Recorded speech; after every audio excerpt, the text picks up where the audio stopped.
This video is brought to you by patreon.com/worsttake. Get access to exclusive live streams and Discord servers, on-screen shoutouts, and early access to some videos when you join now. Help make sure that we can continue to make content like this by supporting the Patreon. Links are in the description down below.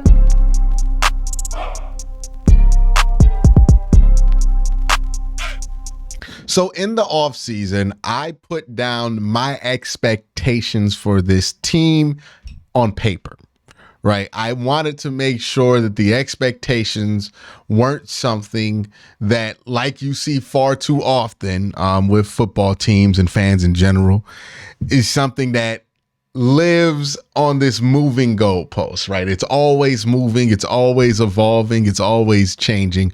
What I wanted to do was to set some specific expectations, not just for the Cleveland Browns, but for specific players, for the offense and for the defense, and track those expectations throughout the year to see if these players and this team is living up to expectations, and if they're off, by how much.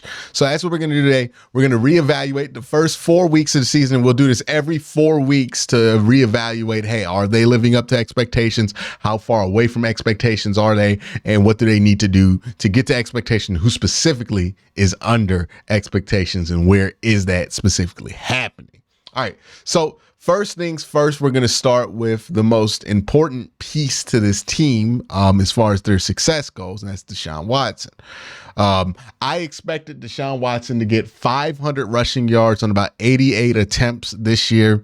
If you average that out per game times 3, because he's played 3 games, that goes to he should about have 88 yards and a rushing touchdown.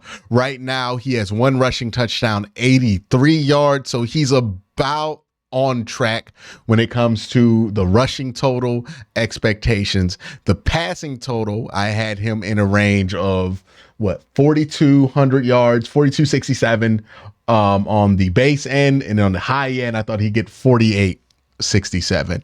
Right now, if you average that out to per game, times it by 3, because Watson's only played in 3 games so far, you would expect him to have somewhere between 753 passing yards and 859 passing yards with 5 to 7 touchdown passes.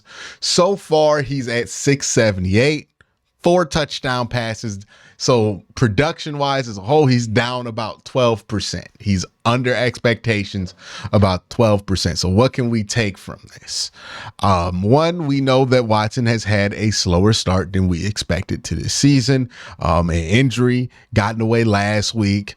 And then weather got in the way in week 1. And in week 2, he got in his own way. And then week 3, he played really well versus a good team in the Tennessee Titans. So there hasn't been any consistency in what you can take away from Deshaun Watson yet this year. Each game, you're taking something different away. You feel a little bit different about something each game. Right now, he's about 12% under the expectations that we had for him, even at the low end. So he needs to clearly play better to live up to those expectations, because right now, I mean, like as a runner, he's living up to him, but as a passer, he's underneath him. Interceptions, I believe he's about the same of where the expectations would be, but touchdowns, he's below. In passing yards, he's below. So he needs to up his game, and the hope is the more time he spends in the offense, the more reps he gets, the better he gets at that kind of stuff. All right, let's look at some of the receiving expectations. Amari Cooper, I expected to be somewhere between 235 yards and 294 in the first 4 weeks of the season, 1 to 3 touchdowns. Right now, he's at 259 and 1 touchdown. So he's in the range of expectations. Yard wise, he's right in the middle. Touchdown wise, he's at the lower end, but he's within the range of expectations. So that's good for Amari Cooper. Elijah Moore, my expectations, again, I think this is another one where the goalposts moved on Elijah Moore rapidly up and down based on the preseason, where some people thought he was going to get like 1,200 to 1,500 yards. My expectation for him was to get about 600 to 850 yards and maybe 7 touchdowns at the most. If you average that out to 4 games, that's about 141 yards to 208. Right now, he has 148 yards and no touchdowns. So again, he's at the lower end of that spectrum, but still within the realm of expectations. Now we're going to start to get the guys who are below expectations in the receiving game. Donovan Peoples-Jones. I thought he would get, at this point, what he should be about at 188 to 218 yards with the catch, with the touchdown. Right now, he's at 75 yards, which is 60% below expectations. So, been a disappointing start to say the least for Donovan Peoples-Jones. David Njoku, I had around 141 yards to 165 within the first few weeks in the touchdown. Right now, he has 138, no touchdown. So, closer to that low end of that spectrum, but still outside the range of expectations, still not doing very good. It's a 3% drop in what you expected from him. So again, not the greatest thing in the world. Rushing, I think you were on pace for 2.4 thousand yards, with 2,400 yards with Nick Chubb. Without Nick Chubb, you're on pace for 1,700 yards. And I think you need to get on pace for about 2,000. So if you want this team to get to 2,000 rushing yards by the end of the season, which will put them in the middle of the pack, that means that they should be at least at the end of the year when you don't factor in Nick Chubb's run. So at the end of these 4 weeks, when you don't factor in Nick Chubb's rushing yards, you take those out. The Browns should be at 438. Right now, they're at 405. They're under expectations there as well. If you add up all the percentages and divide them by each other, the offense is roughly about, on average, 15% below expectations. So not a great number for them, right? They're below expectations, but significantly below expectations right now. What needs to change to get them there? I think, one, you need to get consistent quarterback play. That's the one thing that really has not been consistent all year throughout these first 4 games, right? You talk about the rain affecting the quarterback play in 1 week, Deshaun affecting the quarterback play in another week. Week 3, you get good quarterback play. Week 4, you don't have Deshaun, you get DTR, you get bad quarterback play.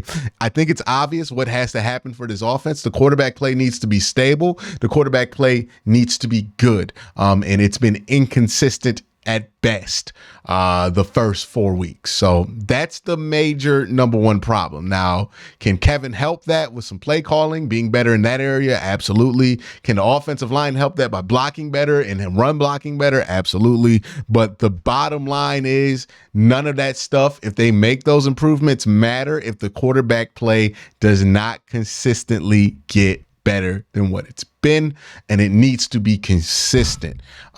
We can cry about play calling all we want. We could cry about the offensive line all we want. We can cry about all these things, and they matter, but they matter on the edges.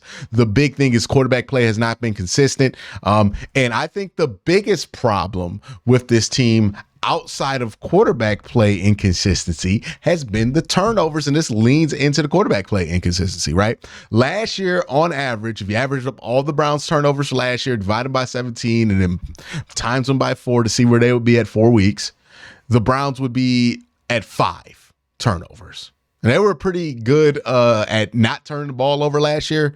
So that's a good number. You want to be at 5 or less. The Browns are at 10.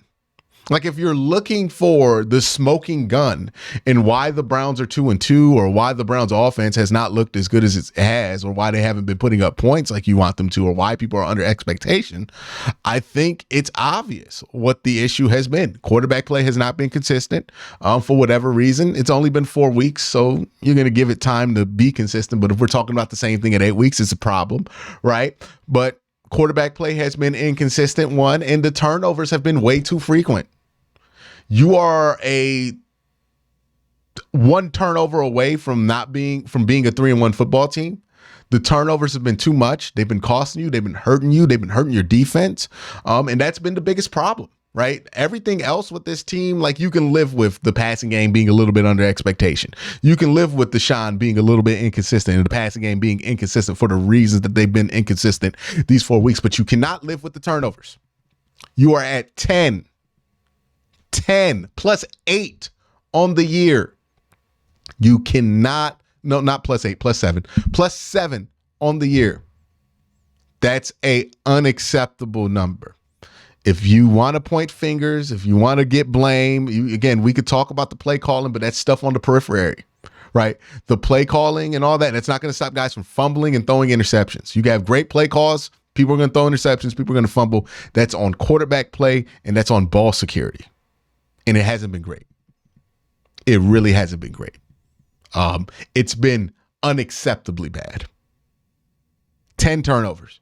And those are not turnovers that like, hey, Deshaun threw a fumble against the Tennessee Titans. No, these are turnovers lost. 10 of them.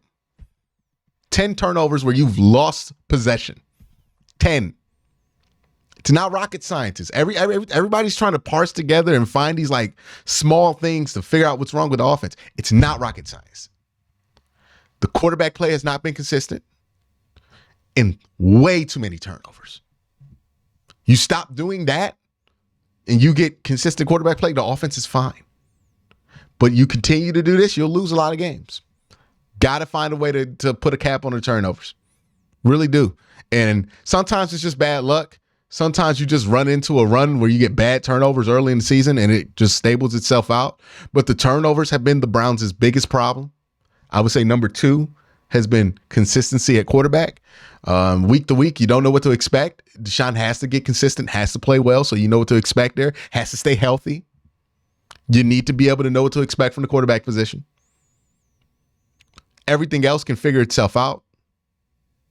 I don't think the biggest problem is the play calling. I think it's not been helpful, but I don't think that's the biggest problem. I think the play calling's fine when the players execute, and Tennessee was fine, was a fine example of that. It's not the play calling to me. It's the quarterback play being inconsistent. It's the turnovers. We don't have to find a sneaky loop for this. It's very obvious what the issues are on offense, at least.